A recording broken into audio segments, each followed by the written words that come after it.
বন্ধুরা, আশা করি সবাই ভালো আছেন।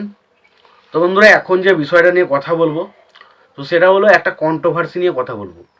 তো দেখুন, আগামীকাল একটা বিষয়, মানে ঋত্বিক চক্রবর্তী আপনারা সবাই চেনেন, খুব ভালো মানের একজন অভিনেতা। খুব ভালো ভালো সিনেমা তিনি করেন এবং প্রত্যেকটা সিনেমাতে তার অভিনয়ের ছাপ তিনি কিন্তু রেখে যান। তো খুব কমের ভাগ অভিনেতাই রয়েছে যারা এতটা ট্যালেন্টেড, যেটা ঋত্বিক চক্রবর্তী রয়েছে। তো ঋত্বিক চক্রবর্তী এই নিয়ে কোনো রকম কোনো বিষয় নেই, ডাউট নেই যে ঋত্বিক চক্রবর্তী একজন ওয়ান অফ দ্য ফেম সেরা অ্যাক্টার, সেরা অভিনেতা, একদম সেরা অভিনেতা বলা যায় ঋত্বিক চক্রবর্তী। তো তার একটা স্টেটমেন্ট কিন্তু প্রচণ্ড পরিমাণে ভাইরাল হচ্ছে এবং সেটা নিয়ে কিন্তু যারা দেবের ফ্যান রয়েছে না, তারা প্রচণ্ড পরিমাণে ক্ষিপ্ত হচ্ছেন। তার পেছনে কারণটা কী, তো বিষয়টা বলি।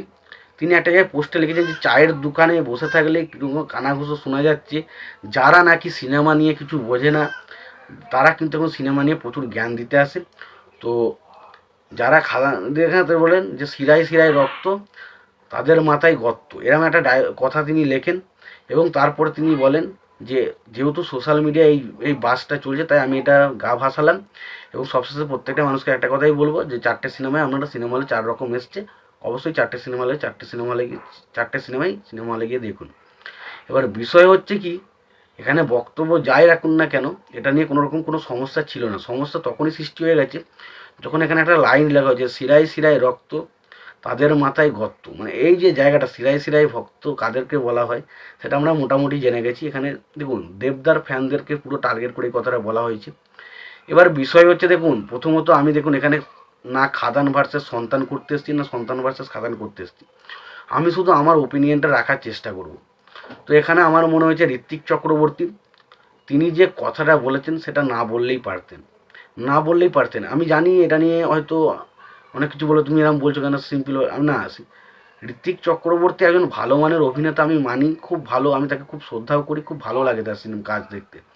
বাট তিনি এই কথাটা না বললেই পারতেন। তার কারণ হচ্ছে একটাই, দেখুন আজকে আমরা যে রিভিউ করি, বা আমার কথা ছেড়ে দিন, যারা বড় বড় ভালো ভালো রিভিউ, রূপম দা রয়েছে, সাগর নীল দা রয়েছে, বা অরিত্র দা রয়েছে, তাদেরকে এত কিস্তি করা হয় বা এত বাজে বাজে কমেন্ট করা হয়, আপনারা ধারণা করতে পারবেন না। যখন একটা কোনো বড় স্টার বা বড় হিরোর সিনেমা যখন তারা নেগেটিভ রিভিউ দেয়, তখন সেই ফ্যান বেসের যারা অডিয়েন্স রয়েছে না, তারা প্রচুর পরিমাণে তাদের কমেন্ট বক্সে এসে গালাগাল করে। এবার বিষয় হচ্ছে, তারা জানে যে আমরা যদি এই বিষয়টা এরকমভাবে বলি বা আমাদের যেরাম লেগেছে আমরা সেটা যদি আলোচনা করি, সেটা কিন্তু আমরা গালাগাল খাবো 100%। তো বিষয় হচ্ছে এটাই যে এই যে হয়তো হতে পারে যে সন্তান ছবি নিয়ে দেখুন প্রচুর পরিমাণে নেগেটিভ কথাবার্তা কিন্তু যে খাদানের যারা দেব ফ্যান রয়েছে না, তারা কিন্তু বলছে, এটা নিয়ে কোনো ডাউট নেই। তবে বিষয় হচ্ছে হয়তো হতে পারে এই বিষয়টা নিয়ে তারকে হয়তো অনেক গালিগালাজ, অনেক খারাপ খারাপ মন্তব্য করা হয়েছে। তো সেই কারণে হয়তো তিনি বিরক্তি প্রকাশ করে এরকম একটা মন্তব্য করেছেন। তবে বিষয় হচ্ছে, দেখুন তিনি যেহেতু একটা এত বড় সেলিব্রিটি, তার কমেন্টের একটা আলাদা রকম মর্যাদা বা গুরুত্ব রয়েছে।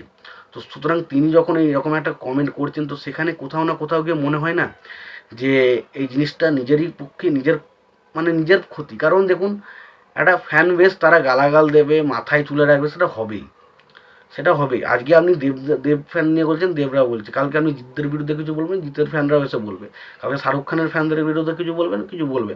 বিষয় হচ্ছে কি জানেন, বিষয় হচ্ছে তারা বলতে থাকবে, কারণ তারা হচ্ছে সেই লোকটার ফ্যান, তারা সেই মানুষটাকে প্রচুর ভালোবাসে। আজকে দেখুন, মিঠুন চক্রবর্তীর আমরা বিরাট বড় ফ্যান। তবে মিঠুন চক্রবর্তীকে নিয়ে কোনো বাজে কথা বললে আমরা কিন্তু সের বিরুদ্ধে রুখে দাঁড়ানোর চেষ্টা করব। এবার বিষয় হচ্ছে, দেখুন যেগুলো যারা বোঝে না তাদেরকে তো বুঝিয়ে লাভ নেই। বিষয় হচ্ছে যে আজকে মিঠুন চক্রবর্তীর মতো মানুষকে যদি কেউ অপমান করে না, সেটা সত্যি কথা বলতে গেলে সেটা নিজের গায়ে নিজে থুতু ফেলার মতো।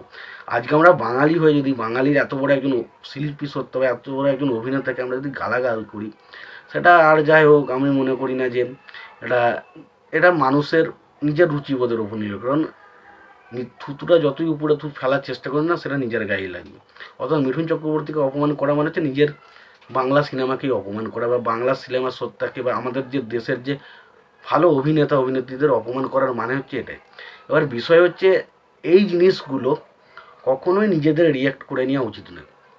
বিভিন্ন মানুষের বিভিন্ন রকম ফ্যান বেস আছে, তারা বিভিন্ন রকম কথাবার্তা বলতে পারে। তবে এই রকম একটা স্টেটমেন্ট রেখে দেওয়া, সেই জিনিসটা না কোথাও গিয়ে একটু হলেও ইমেজের ক্ষতি করে। তো আমি জানি না যে ঋত্বিক চক্রবর্তী এরকম একটা স্টেটমেন্ট কিভাবে দিল, বাট যেটা করেছে সেটা কিন্তু খুব খারাপ করেছে। কারণ আপনার সিনেমাটা নিয়ে আমি বুঝতে পারছি অনেকের বিষয় হচ্ছে যে তারা ভালো সিনেমা, সব সব বুঝলাম, আপনাদেরকে খারাপ কিছু কথাবার্তা বলা হচ্ছে, গালাগালি করা হচ্ছে, সেটা বুঝলাম, কিন্তু সেটাও হলেও সেটা আপনাকে মেনে নিতে হবে। তার কারণ আপনারা সেই বড় একজন সুপারস্টার, আপনাদের একটা আলাদা রকম মার্কেটে একটা ভ্যালু রয়েছে।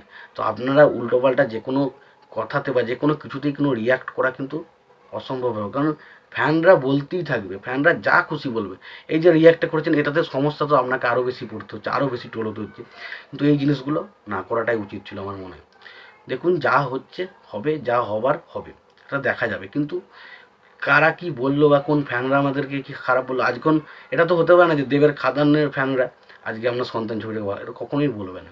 তাই এটা নিয়ে কোনো রিয়্যাক্ট করে কোনো লাভ নেই, ঠিক আছে? একটা নিয়ে রিয়্যাক্ট করে কোনো লাভ নেই। তার কারণ এই যে রিয়্যাক্টটা করলেন, এটা একটা খারাপ ইমেজের মধ্যে পড়ে গেল। মনে হলো না দেশের আমাদের যে বাংলা ইন্ডাস্ট্রি, এর মধ্যে বিশাল স্বার্থপরতা রয়েছে, এই জিনিসগুলো মনে হচ্ছে দেখে। তো কোথাও না কোথাও বললাম এই জিনিসটা বলাটা উচিত হয়নি আপনার।